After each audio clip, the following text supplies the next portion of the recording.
No fue este un día de gloria. Al amanecer, la tierra estaba sembrada de los cadáveres de amigos y hermanos de uno y otro lado del mar. No fue este un día de gloria. Aquí murieron mayas y españoles enredados en una guerra cruel. Y aquí terminó también mi vida.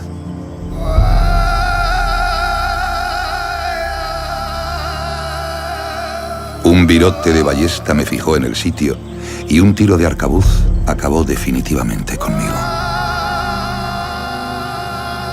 ¿Qué hacía un súbdito del rey español con esta indumentaria? Con la nariz, orejas y labios perforados, con las pinturas y ornamentos de un cacique maya.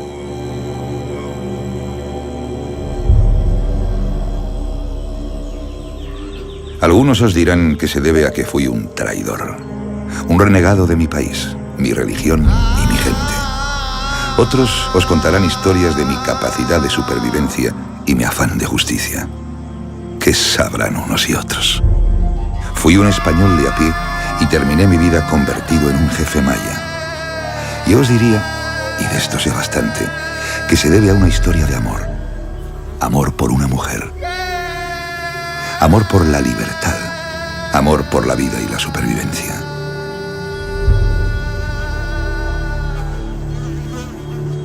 Pero no adelantemos acontecimientos. Dejad que me presente con mi último aliento. Me llamaban Gonzalo Guerrero y os voy a contar mi historia.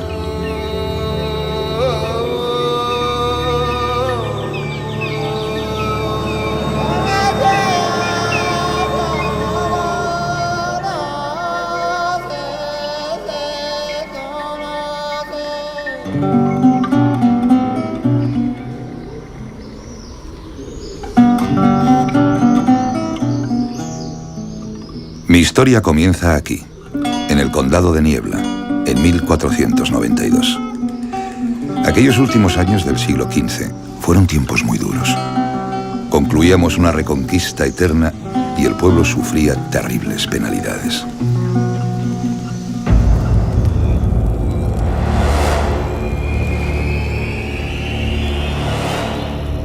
Veníamos azotados por la guerra, por el hambre, por la peste.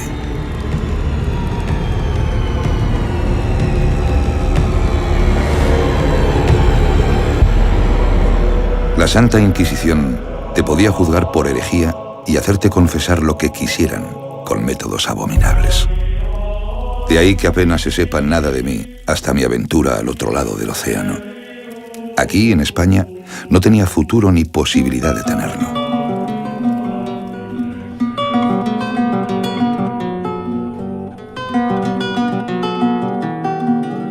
Y entonces el capitán Colón descubrió un paso a las Indias Occidentales, o lo que es lo mismo, me brindó, por primera vez en mi vida, un lugar para escapar a mi destino. Más allá del peligroso océano, al otro lado del Atlántico, se podía llegar a las Indias. Una tierra llena de promesas para aquellos que no tuvieran miedo a lo desconocido.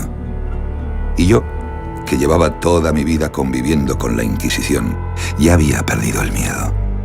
Un mundo de posibilidades me esperaba, pero no podía imaginar hasta qué punto el destino iba a jugar con mi vida.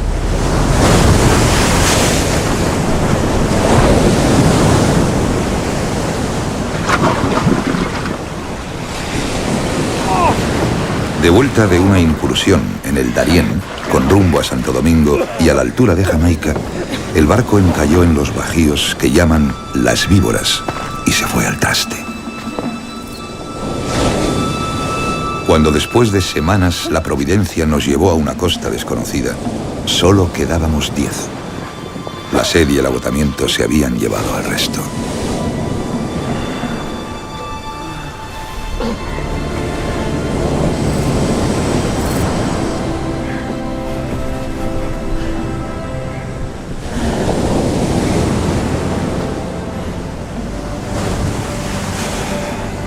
Frente a nosotros teníamos un nuevo mundo, una selva cerrada que parecía tan llena de promesas como de demonios.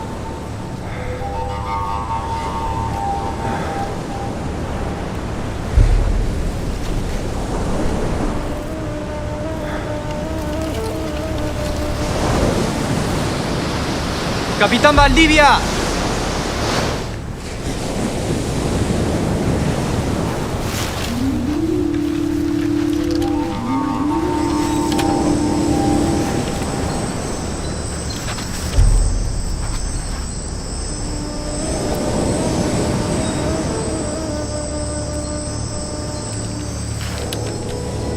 Seguramente el impacto de encontrarse con gente tan diferente debió haber sido muy dramático. Y varió seguramente también en función de cada lugar, porque parece ser que los cocomes fueron muy agresivos con los extranjeros y hubo otros grupos que no.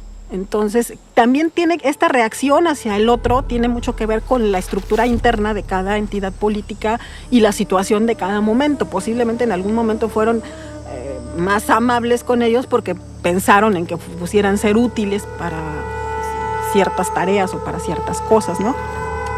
Los mayas nunca habían visto a un hombre con barba. Y para nosotros, aquellos hombres pintados y semidesnudos eran la imagen de los salvajes, de aquellos caribes antropófagos que nos mataban despiadadamente en las costas del sur. Creímos, pues, que querían herirnos. Y como resultado, la espada de Valdivia iba a ponernos las cosas muy difíciles.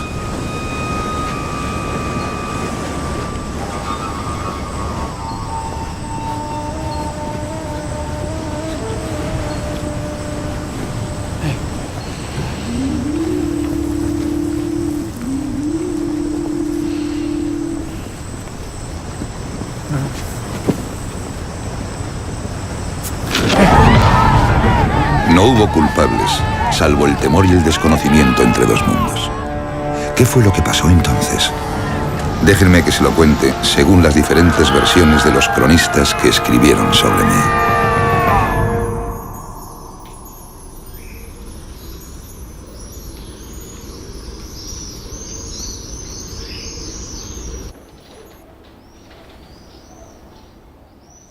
Pues los cronistas no dejan de ser, en cierta manera, los periodistas de la época. Entre ellos, de los que nos habla de Gonzalo Guerrero, está notablemente y en primer lugar Gonzalo Fernández de Oviedo, cuya crónica de 1549 es la primera que nos da una semblanza en profundidad del personaje. En segunda instancia está Francisco López de Gómara, que fue capellán de Hernán Cortés y que, sin embargo, no pasó nunca a las Indias, nunca visitó América. En tercera instancia, por último, está Bernal Díaz del Castillo, que fue un capitán de Cortés, que viajó en las 3 expediciones a Yucatán y que escribe una crónica insistiendo en el hecho de que él fue testigo de los hechos que narraba. Déjenme que les cuente en primer lugar la visión de los hechos de Francisco López de Gómara, porque, aunque nunca estuvo allí, es el cronista al que más caso se ha hecho para sacar conclusiones sobre mi vida a partir de aquel día en que llegamos a las costas de la provincia que llamaban Maya.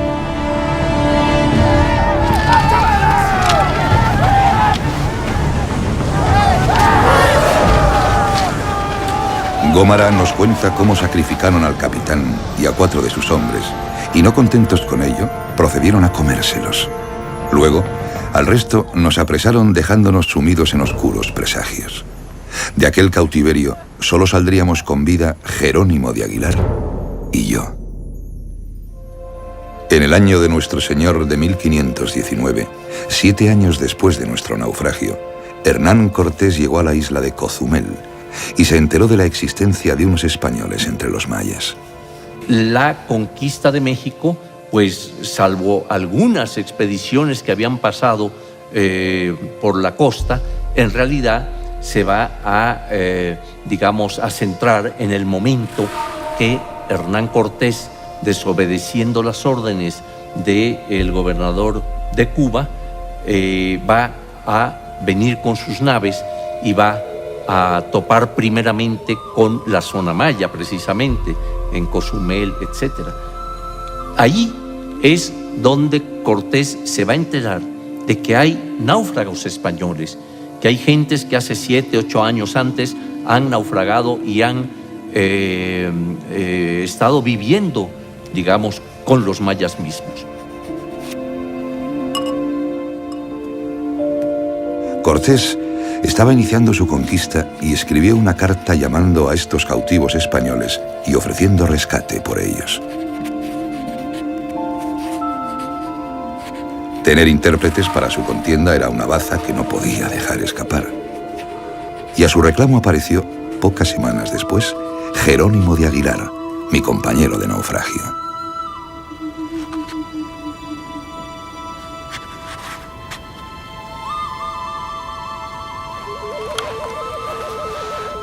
¿Quién sois? Jerónimo de Aguilar, señor. Natural de Écija. Cortés interrogó a Aguilar sobre su procedencia y éste le narró su historia, la del naufragio, la de sus años de cautiverio. Y luego le habló de mí.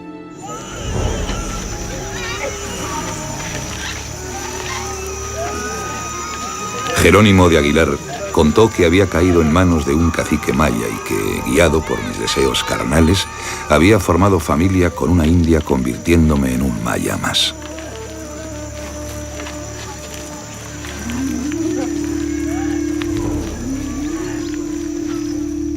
Según narraron los cronistas, Aguilar contó que en mi caída hacia la degradación había acabado por formar parte de la sociedad maya.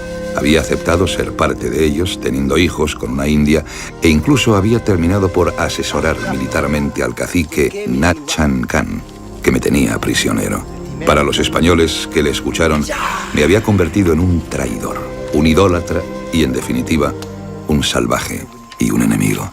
López de Gómara, naturalmente, que era el capellán de Cortés, estaba a sueldo de Cortés, y el objetivo de su obra es fundamentalmente poner de relieve la hazaña cortesiana.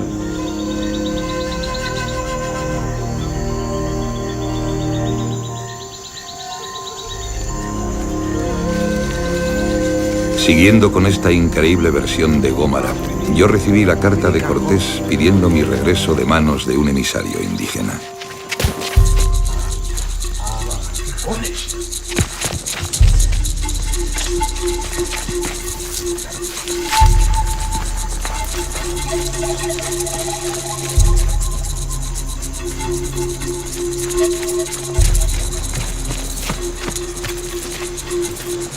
Según relata en su crónica, rechacé la oferta porque durante este tiempo de cautiverio me había convertido en maya y me daba vergüenza que me vieran tatuado, horadado y pintado como un indio.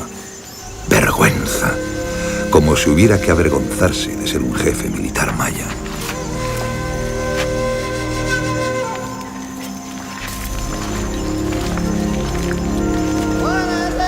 Ayudándome de un tizón, escribí mi respuesta en el reverso de la carta.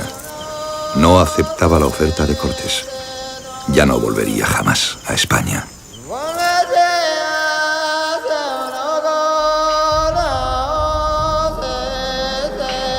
Lope de Gómara inventó toda esta historia. Cuando Cortés escribió la carta, yo estaba en Chetumal, y más de 300 kilómetros separan esta población de Cozumel. Cortés había dado un plazo de 8 días para mi contestación. ¿Cómo iba a recibir la carta y contestar? Habrían hecho falta más de 15 días para mandar un emisario a buscarme a pie y que volviera con mi respuesta. Claro que esta no es la única versión.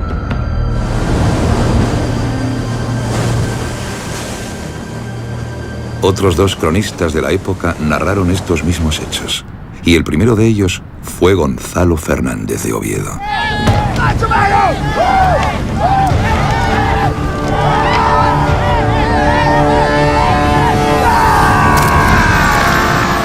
Fernández de Oviedo, el primero que escribió sobre mí, también contó que, tras el naufragio, los indios que encontramos en la playa nos atacaron y arrancaron el corazón al capitán Valdivia y a otros 4 españoles, aunque no hizo mención al canibalismo.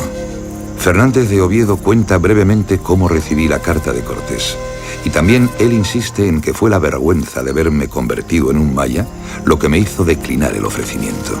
Oviedo y Gómara se lo inventaron, así de sencillo. López de Gómara nunca estuvo en América, nunca acompañó a las huestes de Cortés. Era una especie de compañero de Cortés en España y escuchaba lo que Cortés relataba, ¿verdad? La lectura de sus cartas de relación, etc. Y de ahí inventó. López de Gómara, si alguna importancia tiene, es que es el pionero de la ciencia ficción. Porque él inventaba a capricho todo lo que se le daba la gana y no es una fuente confiable.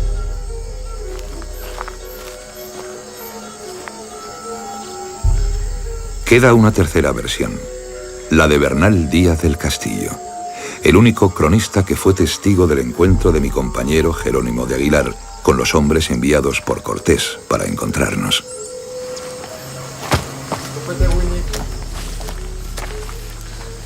Díaz del Castillo no habla de matanzas en la playa, y mucho menos de antropofagia, pero cuenta que fue el propio Aguilar el que me entregó la carta de Cortés, algo que, como hemos visto, resulta imposible por las distancias. Por supuesto, ya lo sabes. Ay, españoles. Y, para mi fastidio, sugiere, una vez más, que junto al amor por mi familia, fue la vergüenza la que me hizo permanecer en estas tierras. En general yo investigué qué pasa cuando un cristiano se pierde en las Indias. En la versión española siempre está atrapado, cautivado por los feroces indios indómitos, salvajes, idólatras, infieles, que son amigos del diablo, etc., ¿no? Y se vincula como tal a imágenes pintadas con toda claridad de que así era.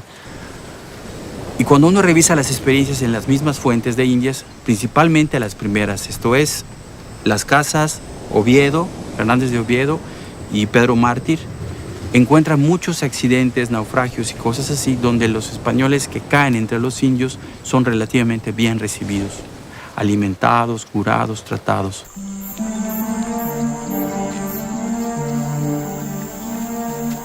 ¿Qué pasó realmente? ¿Qué me sucedió para que acabara convirtiéndome en uno de los enemigos de mi país de nacimiento? ¿Cómo pude convertirme hasta tal punto en un maya?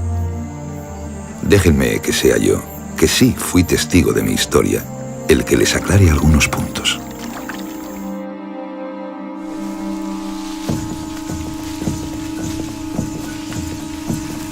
Después de hacernos prisioneros, pasamos largos meses de cautiverio. Los Tutul Xiúes, otro grupo maya, nos arrebataron de su tribu enemiga, los Cocomes, los que nos habían apresado en la playa.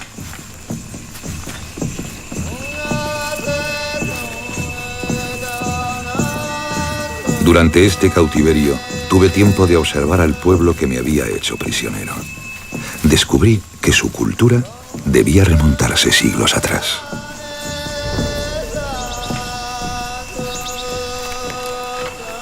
Cuando naufraga el barco de Juan de Valdivia y Gonzalo Guerrero se queda a la deriva, cerca de aquí, posiblemente en un lugar entre Cancún y Akumal, el mundo maya estaba concentrado principalmente en la costa.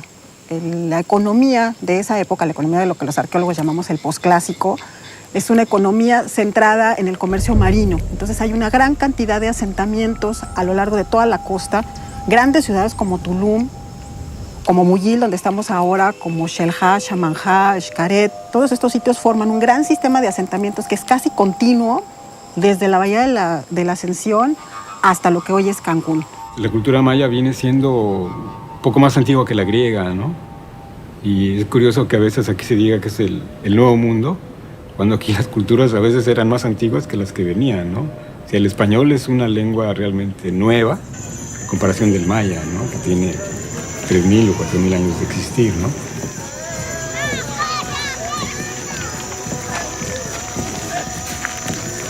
Los mayas me fascinaron. Más que sus ciudades y su pasado, fueron sus gentes las que me impresionaron. Era gente muy distinta a cuanta había visto, sí, pero a fe mía que nada tenían que envidiar de las gentes con las que yo me había criado. A mí lo que más me gusta del personaje de Gonzalo Guerrero es su proceso de evolución personal en su estancia. Porque él venía del Darién de una experiencia muy desagradable, con mucha muerte, mucha violencia, quemas de aldeas, muchas muertes de sus amigos. Muy probablemente venía con mucho temor a volver a caer en un lugar así. Sin embargo, se queda y empieza a tener tiempo y empieza a ver que, bueno, no se lo comieron y tienen hijos. Y empieza a haber una especie de tocar fondo a ese fanatismo que se había desarrollado normalmente en la guerra, y él se da cuenta que la otra gente es como él y que no era una guerra santa contra alguien mortalmente diabólico ni nada por el estilo. Era gente común y corriente, de alguna manera diferente, etc. Y él puede darse cuenta de esta diferencia y empieza a experimentarla, ¿no? Donde hasta entonces solo había visto salvajes, comencé a ver personas, familias. Sin darme cuenta, mi odio hacia ellos comenzó a dejar espacio a la admiración.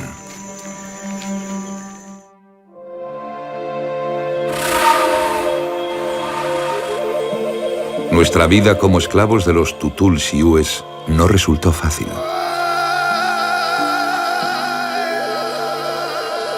Taxmar, su jefe, era un hombre recto, pero nos entregó a Teom, su sumo sacerdote. Y Teom era un hombre cruel.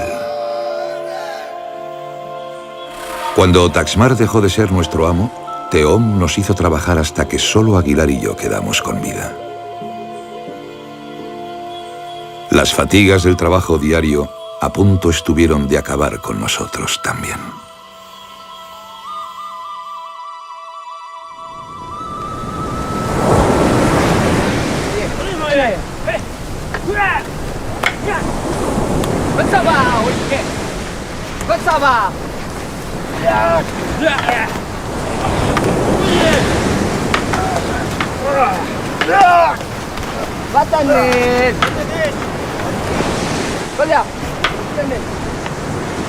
Un día en el que Taxmar, nuestro antiguo amo, observaba cómo entrenaban sus guerreros para un combate inminente contra los cocomes, se le ocurrió hacernos llamar.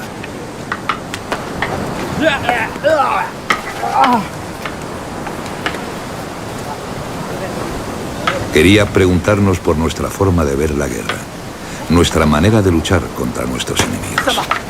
Y yo ya había aprendido algo de la lengua maya. Batemagentilum, mete que való. Ichilón, traca. Humo doy tatuey.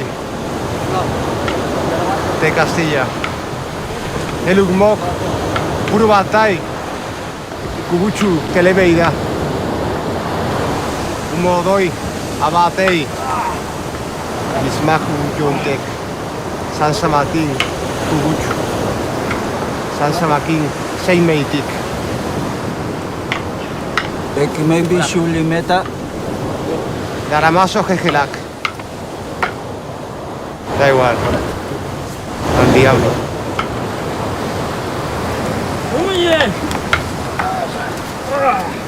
Aguilar, como siempre, se encomendó al Altísimo y no pronunció palabra. Pero yo recordé a los hideputa que asesinaron a Valdivia y los demás en la playa, y acercándome a los guerreros, les hablé de algunas técnicas elementales del arte de la guerra.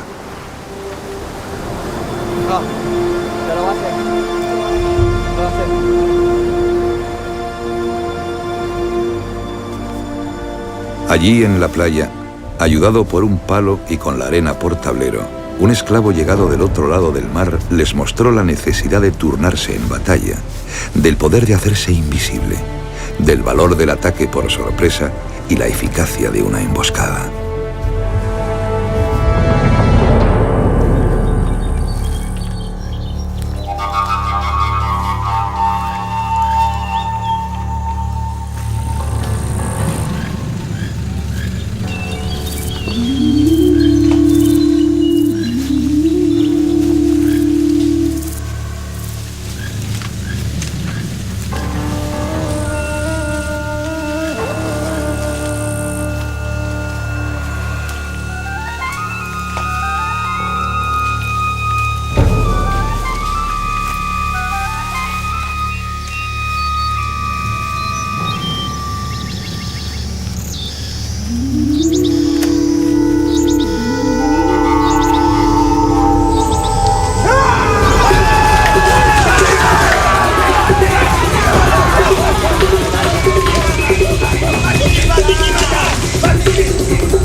Aplicando algunos de mis consejos, los tutul-siúes alcanzaron importantes victorias sobre los cocomes. El honor de mis compatriotas muertos en la playa estaba vengado. Y, sin buscarlo, mi reputación entre los mayas fue creciendo.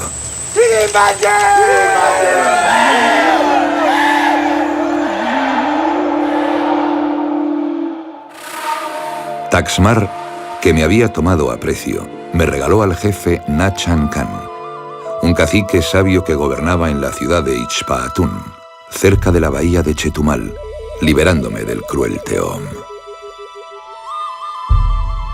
Eso iba a suponer un gran cambio en mi vida, y me iba a separar para siempre de Jerónimo de Aguilar. A pesar de lo que contaron algunos cronistas, jamás volví a verle. Me habían aceptado entre los mayas, pero no fue el respeto y admiración por este pueblo y su cultura lo que cambió definitivamente mi vida, sino algo mucho más sencillo, poderoso y universal. Se llamaba Sasilja. Cuando la vi por primera vez, pensé que todas las penalidades que había pasado desde que embarqué hacia las Indias habían merecido la pena.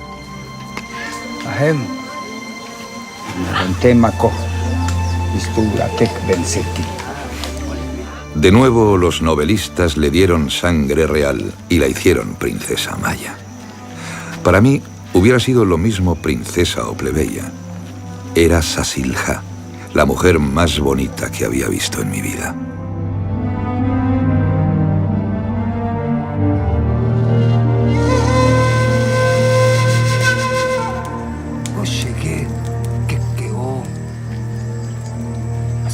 Toto, Cucubé, Ecletre, Chao, Hachinohoch, Chenchico, Choné. Sasilja se convirtió en mi obsesión. Hach, Chenchile, Che, Lilijoval, Che, Balam. Susita, Kekeo.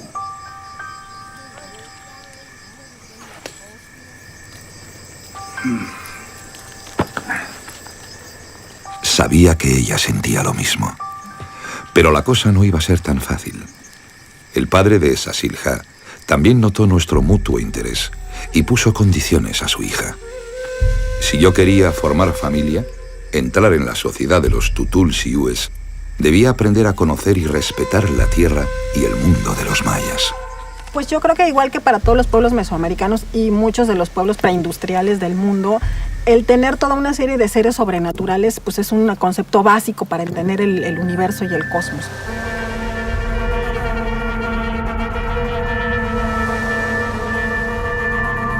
Pues la construcción de un universo como el de los mayas, lleno de seres fantásticos y de elementos divinos, requería de un profundo conocimiento de la naturaleza.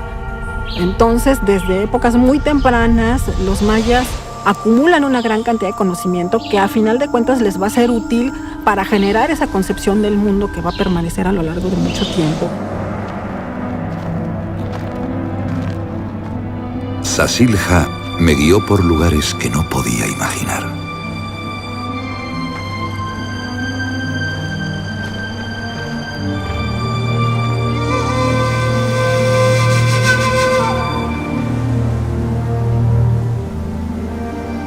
Los orígenes de esta civilización se remontaban más allá de los de aquella de la que yo procedía.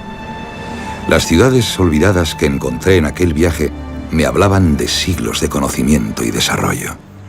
Y, sin embargo, aquel pueblo estaba unido a la tierra por lazos invisibles que yo no podía entender. Al principio, el viaje me resultó emocionante por la compañía de Sasilja. Pero según fue pasando el tiempo, algo diferente fue calando en mi interior.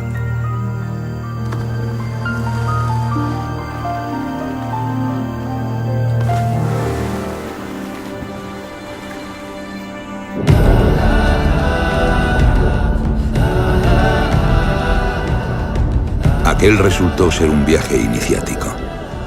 Tenía que abrir mis ojos al mundo que me rodeaba para ser capaz de entender el mundo maya, sus dioses, sus demonios, sus miedos.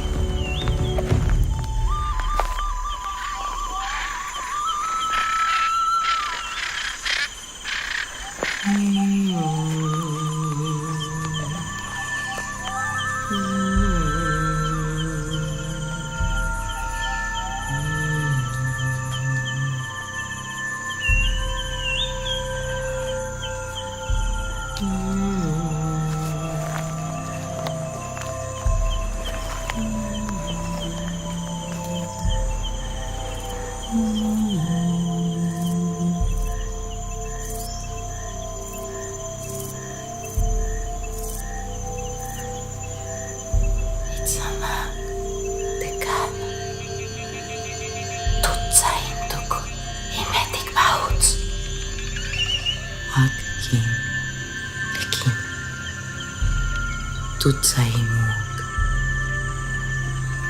Shamanek, Tutsa Tech, Sasi, Tutsa Tushkabi,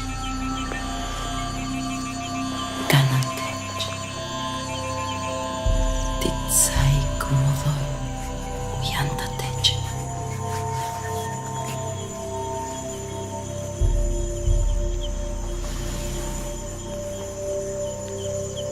El humo.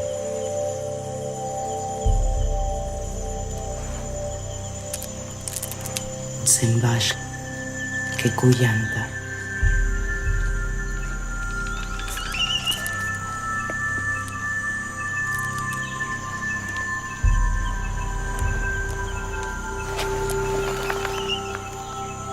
Una pequeña ofrenda de sangre abrió la puerta a mi nueva vida.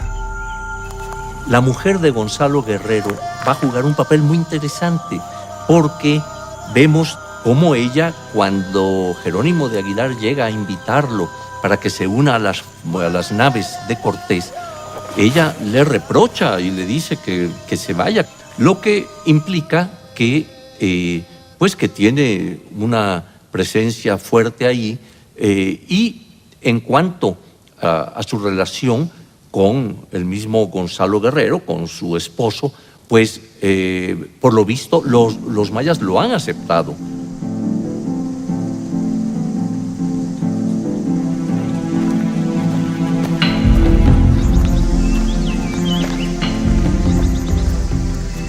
Mi iniciación no había acabado. Después de los días con Sasilja en la selva, acompañé a su padre a ver los confines del mundo.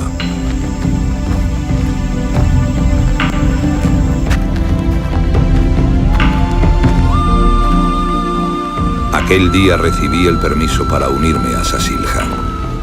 Serían ella y mis hijos, y este increíble mundo de naturaleza salvaje, los que terminaron por hacerme maya.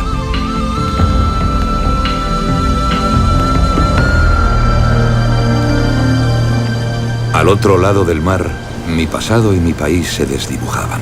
Lo que no podía imaginar era que la paz en mi nuevo mundo iba a durar muy poco.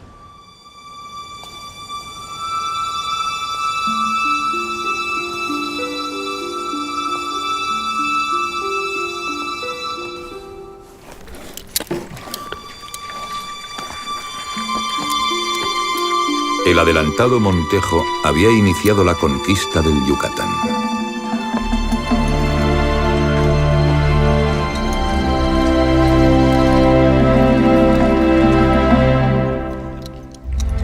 Hasta entonces, yo había ganado reputación con los mayas, enseñándoles estrategia bélica contra sus enemigos indígenas.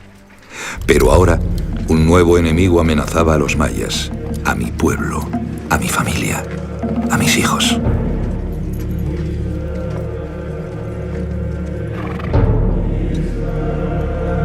Y estos eran mis compatriotas, los españoles.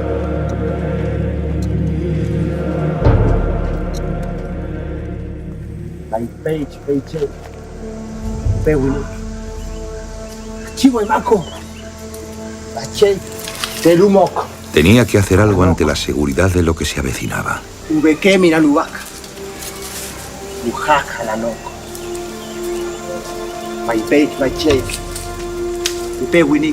Comencé explicándole a mi pueblo la forma de repeler el ataque de los españoles que llegaban a por esclavos. Les enseñé a no tenerle miedo a las armaduras y a no huir de los caballos, animales que nunca habían visto y tomaron al principio por semidioses.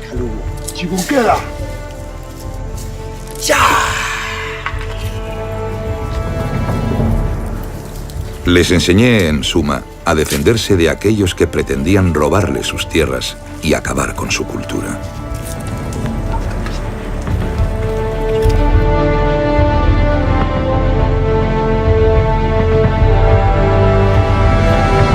En 1527, el salmantino Francisco de Montejo y el capitán Alonso Dávila, al mando de 4 navíos y 380 soldados, cruzaron el Atlántico con la misión de conquistar y pacificar la península de Yucatán.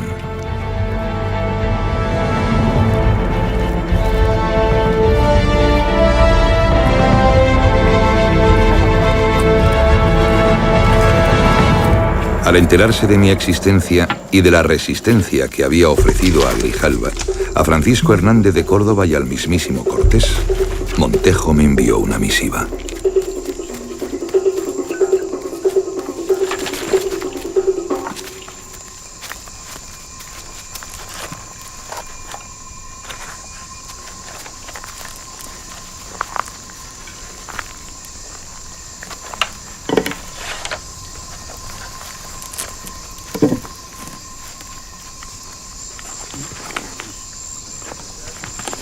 Aquella carta anunciaba el fin del mundo maya como yo lo había conocido.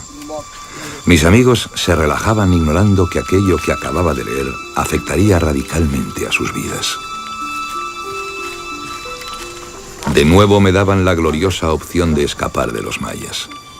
Eran militares ciegos a una cultura tan brillante como la suya. Y nada iba a hacerlos cambiar.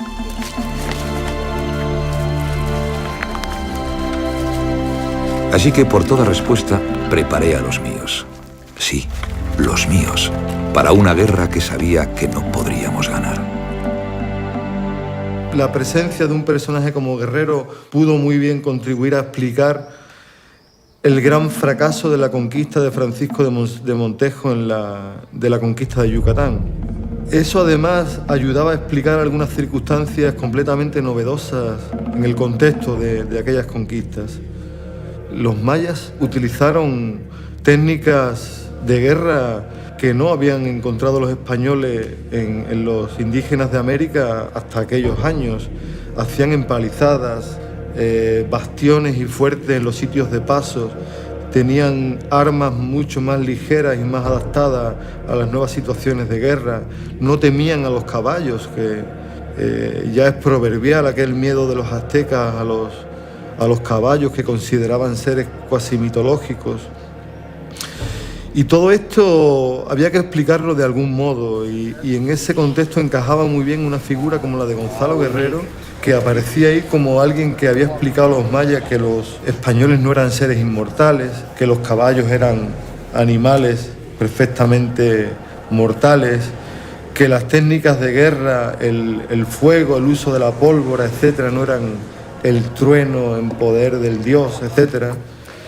Y de repente ese personaje podía justificar y podía explicar muy bien la nueva situación bélica de la conquista y, como digo, la gran ruina que tuvo Montejo en aquellas guerras.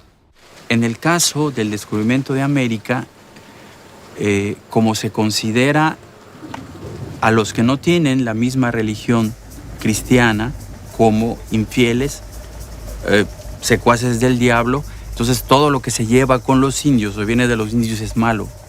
Por eso se destruye su cultura y por eso se ponen encima de un templo maya una iglesia, porque nosotros somos superiores. Hay una lógica y por eso también la conquista es muy destructiva y también se intenta borrar la memoria indígena, ¿no? Porque venían del diablo. Esto hace que Gonzalo Guerrero, que se adapta a los indios, vive con los indios, se casa con una india, es malo, porque se lleva con los malos, pierde su alma, se vuelve peor que indio, hereje, y va a ser traidor en la historia española de la época. Yo pienso que quizás se ha opacado un poco esta figura, porque además pues aparece muy, digamos que muy tenuemente, ¿verdad?, en ese momento que se le va a invitar a que él se una a las fuerzas españolas. Él rehúsa esta invitación y esto ya nos da esa otra forma de pensamiento de un hombre que se integra y que va a luchar y, según dicen, va a morir inclusive en defensa del pueblo que ha hecho suyo.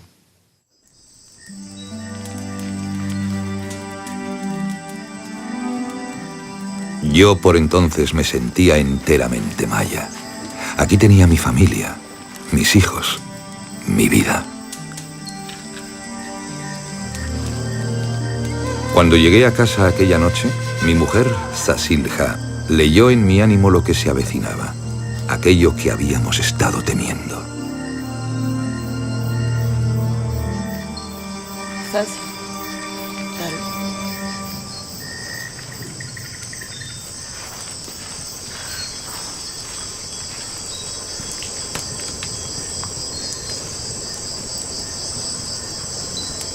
Ejecutarlo.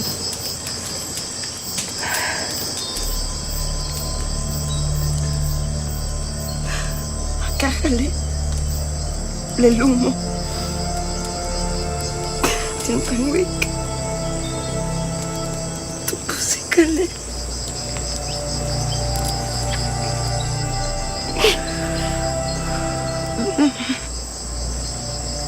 Fueron los momentos más amargos de mi existencia. Aquella noche me despedí de todo lo que quería. Dejaba atrás mi vida, la que elegí después de innumerables vivencias. Y afronté un destino inevitable sabiendo que mi elección había merecido la pena.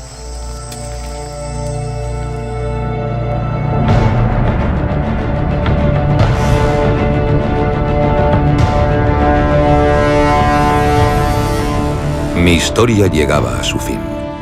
Los españoles luchaban en el sur contra otros mayas. Al mando de 50 canoas, dirigía a mis guerreros hacia la actual Honduras para ayudar a Xisimba el Batab, el gobernador de aquella región. Dejaba atrás una tierra que me adoptó y que amé hasta dar la vida por ella. Dejé a mi mujer por la que renegué de mi pasado y mis creencias. Y dejé lo único trascendente que una persona puede dejar en esta efímera vida: mis hijos, los primeros mestizos entre dos mundos.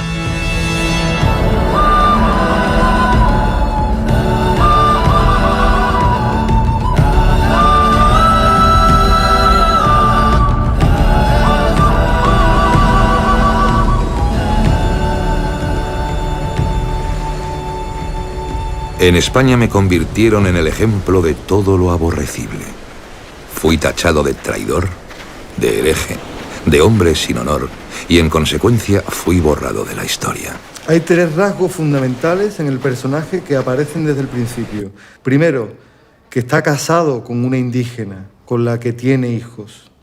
Aquello era un pecado tremendo, imperdonable y expresamente prohibido por las ordenanzas reales. Segundo, que está tatuado, que tiene perforadas las orejas, las narices, sajada la lengua, del mismo modo que la tienen los indígenas cuando hacen sus sacrificios, el cuerpo labrado o pintado, es decir, tatuado, lo cual indicaba un abandono de la fe, del camino recto de la fe y un acercamiento a los rituales indígenas. Y el tercer rasgo es el rasgo del traidor, que se había involucrado en la defensa y la resistencia de los indígenas a la conquista española. Naturalmente, quien ponía en primer lugar un interés particular, el amor, a un interés colectivo, la guerra, era inmediatamente demonizado y convertido en un traidor, en un hereje, en un apátrida, etc. Nadie fue capaz de ponerse en mi papel. No fui un traidor ni fui un hereje. Tan solo fui un hombre capaz de aceptar al otro. Es un ejemplo de la manera en la que debemos vivir la interculturalidad en el mundo de hoy. En el mundo de hoy donde todavía encontramos esas rivalidades tan absurdas, ¿no? entre culturas. Podemos compartir con muchos iguales a nosotros, pero en cuanto se presente el otro, nuestra reacción es de miedo, es de rechazo. Y Gonzalo Guerrero nos da una nueva pista, ¿no? de acercamiento, de conocimiento, de integración. Y no creo que haya un problema de que se dejó de creer en Dios, en el Dios cristiano. No, eso son preocupaciones que siempre las instituciones han metido en la historia, porque en la gente normal no tenemos ninguna preocupación de ese tipo, ¿no? Y hay un descubrimiento del otro, de un otro que te puede acompañar, de un otro con el que puedes estar sin guerra, etcétera, ¿no? Esa es la enseñanza que yo creo que más me gusta.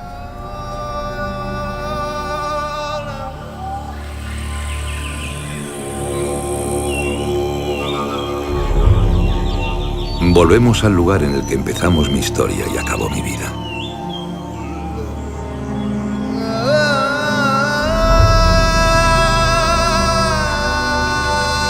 Ahora ya pueden juzgar ustedes si fui un traidor, un hereje, un libertador o un pobre diablo. Al fin de cuentas, y sin querer molestarles, es algo que ya poco puede importar. Me encontré con el otro y lo acepté. Fui el primer español en mestizar dos culturas extraordinarias y dos razas de hombres que se fundirían en una sola, como lo fue Sasilja entre los mayas.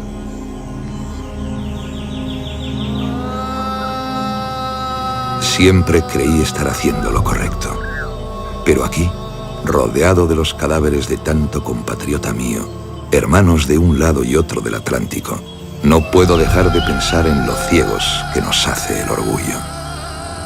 Y me pregunto si alguna vez seremos capaces, los seres humanos, de ver las maravillosas aportaciones que nos ofrecen las culturas y civilizaciones diferentes a las nuestras.